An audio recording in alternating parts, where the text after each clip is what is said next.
Hi! ఇప్పుడు మీరు చూస్తుంది పంకిన్ సూప్ అనమాట. అసలు ఈ పంకిన్స్ బుజ్జిగా ఎంత క్యూట్‌గా ఉన్నాయో నాకైతే అస్సలు కట్ చేయబుద్ధి కాలేదు. ముందుగా ఈ పంకిన్ సూప్ వల్ల బెనిఫిట్స్ తెలుసుకుందాము. ఇందులో ఏ అండ్ సి వైటమిన్స్ ఉంటాయి. ఇది బాడీలో ఉన్న ఇన్ఫెక్షన్స్‌తో ఫైట్ చేసి స్కిన్‌ని చాలా హెల్తీగా ఉంచుతుంది. అండ్ లో గ్లైకెమిక్ ఇండెక్స్ ఉండటం వల్ల బ్లడ్ షుగర్‌ని కూడా రెగ్యులేట్ చేస్తుంది. వెయిట్ లాస్ కూడా బెస్ట్ రెసిపీ అనమాట. లో క్యాలరీస్ ఉంటాయి.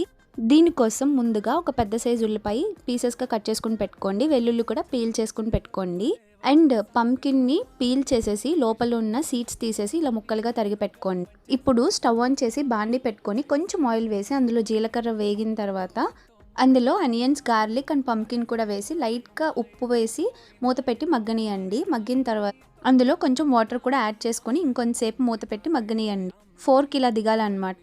దీన్ని చల్లారపెట్టి మిక్సీ పట్టేసి మళ్ళీ స్టవ్ ఆన్ చేసి బాండీ పెట్టి అందులో వేసేయండి. వేసేసిన తర్వాత కొంచెం వాటర్ యాడ్ చేసి సాల్ట్ అండ్ పెప్పర్ వేసుకొని సర్వ్ చేసుకోవడమే.